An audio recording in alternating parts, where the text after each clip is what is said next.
1. Introduction. Transport sector is the driver for a country to grow and become a developed country. So public transport accelerates the economic growth and fulfill the needs of the public. MRT, which stands for Mass Rapid Transit, is a railway public transport that is used to transfer large amount of passengers. The Association of Southeast Asian Nations, ASEAN, has 10 members, which are Indonesia, Thailand, Singapore, Malaysia, Philippines, Vietnam, Brunei, Cambodia, Myanmar, and Laos. However, there are only 5 countries involved in the operation of MRT, and they are Indonesia, Malaysia, Philippines, Singapore, and Thailand.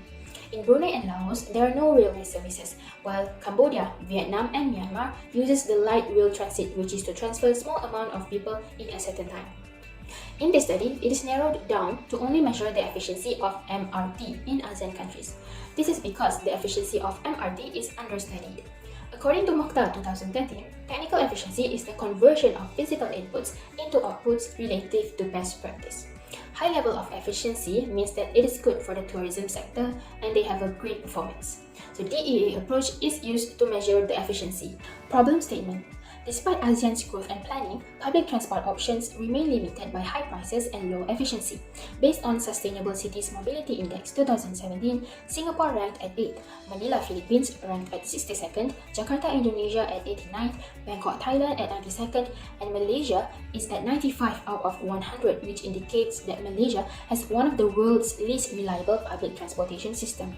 In Malaysia, the new existence of MRT is indeed convenient, but it fails to meet passenger target. The slower than expected growth in the number of passengers has failed to ease traffic congestion. This figure shows the quarterly number of MRT Kajang Line passengers from 2017 until 2019. We can see that the number of passengers in the early quarter is very low compared to the targeted number of passengers, and then it increased rapidly only when the government introduced subsidized travel passes. Nevertheless, the volume of riders is still below the cost needed to recoup the 23 billion ringgit Kajang Line. The research objective is to identify the efficient MRT among ASEAN countries. So, the question is which ASEAN countries have the efficient MRT? The second objective is to determine the improvement that can be done to increase the MRT efficiency of the ASEAN countries that are inefficient. So the question is, what is the improvement that can be done to increase the MRT efficiency of ASEAN countries that are inefficient? Significance of this study. In this study, we can encourage city dwellers to fully utilize the rail transport to avoid traffic congestion. Next, we will find out later that the country that has a high level of efficiency can be set as an example for other countries. So, inefficient countries can increase the MRT performance to become more efficient and reliable towards citizens. This study can also help to improve the operation of MRT in each ASEAN country and assist in the decision-making process. Scope and limitation. In this study, we will only include 5 ASEAN countries, which are Indonesia, Malaysia, Singapore, Philippines, and Thailand. Since the development of MRT is still new in many countries, not many articles and information can be obtained. So since the operation of MRT among ASEAN countries run in different years, bias will exist. We can only include the year 2019 because Indonesia have only started operating its MRT in 2019. My name is Farahmadia binti Muhammad Isa. Firstly, I will explain Chapter 2, Literature Review. According to you, 2009, no study has examined the crucial issue of the developmental benefit to the city centre of an MRT scheme. It is a very complex issue that must take into consideration since it brings into question about the city structure and its economical growth. In this study, the non-parametric technique, which is DEA, was taken into consideration to measure technical efficiency.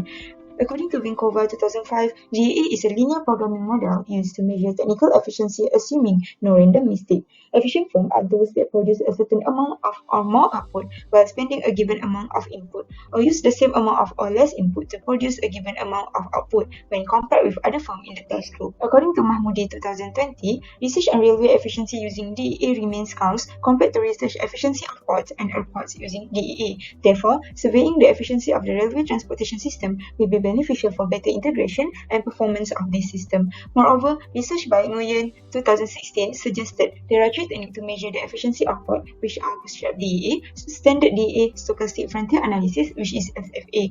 The input used in this study are both line, terminal area, warehouse capacity, cargo handling equipment. The output is cargo throughput. According to Wong K 2018, there are 2 alternative methods to analyze efficiency in railway, which are parametric ones such as SFA and the non-parametric one such as DEA. However, the study found out that DEA is still the preferred method in railway study. The input used in this study are the number of railway locomotives ready for operation, total railway route length, and the number of freight wagon. And the output are freight kilometer, 1000-ton kilometer, and freight 1000-ton. Chapter 3 Methodology. Description of variables. We have chosen 3 inputs and 1 output. The inputs are the route length, which is the total length of route ready for operation in kilometers. Next is the number of stations that are ready for operation, excluding the one that is under construction. Next is the number of train stands that is ready for operation.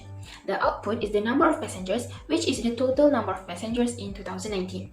DEA model was first introduced in 1978. A lot of studies have used this method as a linear programming method to analyze efficiency of firms.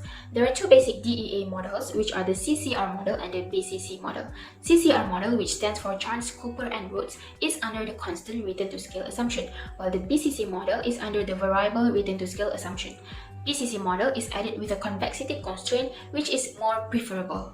Both CCR and BCC models can be done in input-oriented and output-oriented form. In input-oriented, the objective function is to minimize the input, while output-oriented is to maximize the output. For the input constraint, the summation of weighted input should be less than or equal to the amount used by the DMU. For the output constraint, the summation of weighted output should be more than or equal to the amount used by the DMU. The convexity constraint, which is the summation of lambda equals to 1, should be added in the BCC model. The lambdas represent the weight. Strategies for improving efficiency. First, we have to find out the reference set, which is the best practice of the DMU. The chosen DMU is the one with the highest peer weight. Inefficient DMU can emulate the efficient DMU to improve efficiency. There are 2 changes involved, which is the radial movement and the slack values. The radial movement is the movement an inefficient DMU has to take to be located on the frontier. We can calculate this by subtracting the target value with the actual value. We can also find out the percent change by dividing the radial movement with the actual value times with 100%. The slack values is the additional movement a DMU can take to become more efficient.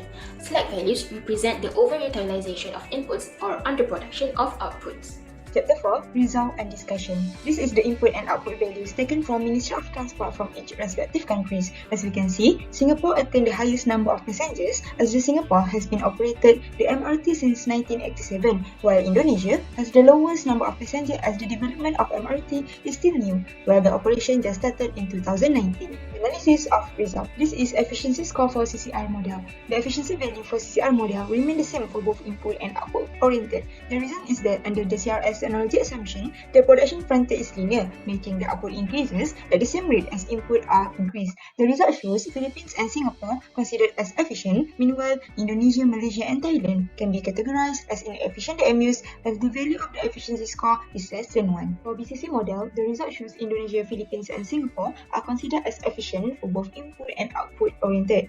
Meanwhile, Malaysia and Thailand can be categorized as inefficient DMUs. A similar research by Muhammad and Syed 2009, which was about assessing the performance of university department, retrieved a likely similar result. The result revealed more inefficient DMUs under CRS assumption. Improvement to increase the level of efficiency. Reference set. Reference set is used for inefficient DMUs to emulate the efficient DMUs as references. The preference for being a reference for inefficient DMUs is based on the highest pay weight for efficient DMUs. For example, for the CCR model, the highest pay weight for Indonesia in input and output oriented is Philippines with a pay weight of 0.2540 and 0.8421 respectively. For the BCC model, this model applied the same way as CCR model. Slack value. If the DMU obtained efficiency score of 1 with 0 slack value, the DMU is considered efficient. Meanwhile, if there are some slack value with efficiency score of 1, the DMU is considered weakly efficient. Next, the non-zero slack in input indicate the overutilization of input, while the non-zero slack in output indicate the underproduction of output. For example, the route length for Indonesia is overutilized by 0.44 in input oriented. However, if there are 0 slack value, it means that the input is fully utilized. For example, the number of transit for all DMUs, input and output oriented, has 0 slack values indicating the number of transit are fully utilized. Next, we can see there is no indication of underproduction of output since all slack value in output are 0. Slack value for BCC model also applied the same as CCR model for both input and output oriented. Next is radial movement. Radial movement is defined as the movement of the inefficient DMUs has to take in order to improve the efficiency score. So in this study, we are going to focus on the output oriented for CCR and BCC model as we want to see the changes in output without changing the values of Input. For CCR model, the radial movement by 57,006,299 passengers is needed to improve the efficiency level for MRT in Indonesia. Other than that, percentage is also important to see how much the value changes from the actual value. For example, the percent change for Indonesia is 231.53%, meaning that to increase the efficiency level, MRT in Indonesia must increase 231.53% from the actual values. Improved values for BCC model applied the same way as the improved values for CCR model. If we analyze both tables, the projected figure of number of passengers in BCC are slightly lower than that of CCR. Therefore, it is more achievable considering the constraint of operating in the imperfect competition. Imperfect competition happens due to many constraints, such as regulation that disallow the MRT to operate 24 hours a day. Next, some passengers that prefer to use other transport instead of the MRT contribute to the low number of passengers,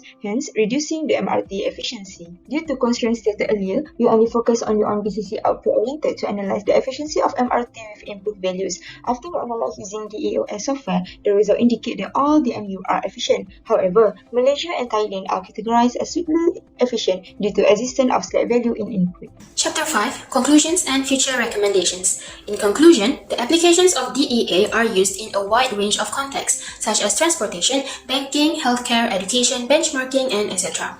We have achieved our objectives, which is to find out the efficiency of MRT of 5 ASEAN countries using DEA. By using CCR model, Philippines and Singapore are efficient, while Malaysia, Thailand, and Indonesia are categorized as inefficient. But using BCC model, Indonesia, Philippines, and Singapore are efficient, but Malaysia and Thailand are still inefficient. For the second objectives, the improvement that can be done for Malaysia is that the number of passengers can be increased by 199.57%, and Thailand can increase the number of passengers by 80.69% to increase the efficiency level. Future recommendations. The development of MRT will continue to grow in every country, and there is still more future research that can be done using other methods to measure the efficiency of railway transport.